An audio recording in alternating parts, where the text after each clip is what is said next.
points were agreed to. Since his high-stakes meeting with the US President Donald Trump in Alaska, Russian President Vladimir Putin has been dialing world leaders, sharing his assessment and briefing them about the talks over the Ukraine war.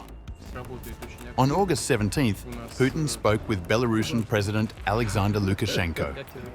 The Kremlin says Putin briefed him on the outcome of the Anchorage summit.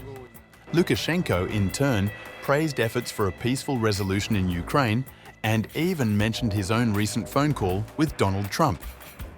The same day, Putin called Kazakhstan's President Kassym-Jomart Tokayev.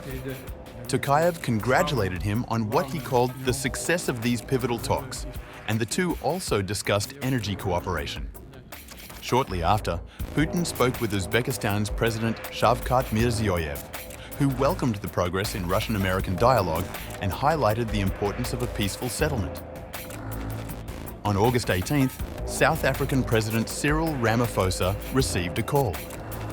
Putin shared the outcomes of the Alaska talks, and Ramaphosa expressed support for ongoing diplomacy. Both reaffirmed plans to deepen their comprehensive strategic partnership.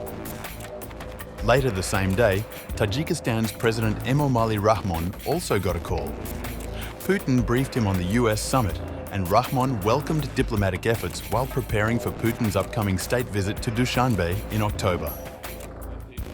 In New Delhi, Prime Minister Narendra Modi spoke directly with Putin on August 18th.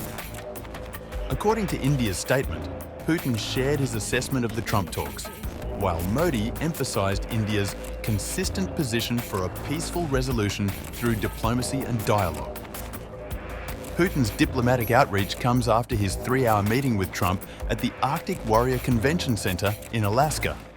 Russian Foreign Minister Sergei Lavrov, US Secretary of State Marco Rubio, and senior aides were also present. So there's no deal until there's a deal. I will call up NATO in a little while. I will call up the various people that I think are appropriate, and I'll, of course, call up President Zelensky and tell him about today's meeting. It's ultimately up to them. According to reports, Putin outlined proposals for so-called land swaps with Ukraine, though no ceasefire was announced. Now, attention shifts to Washington, D.C. Ukrainian President Volodymyr Zelensky has arrived for a packed day of diplomacy.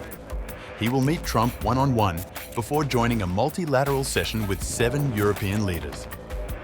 Those leaders include European Commission President Ursula von der Leyen, NATO Secretary-General Mark Rutte, Britain's Prime Minister Keir Starmer, French President Emmanuel Macron, German Chancellor Friedrich Merz, Italy's Giorgia Meloni, and Finland's Alexander Stubb. Their united goal: to prevent premature concessions to Moscow and to keep Western support for Kyiv strong. Even as these talks unfold, Russian strikes continue.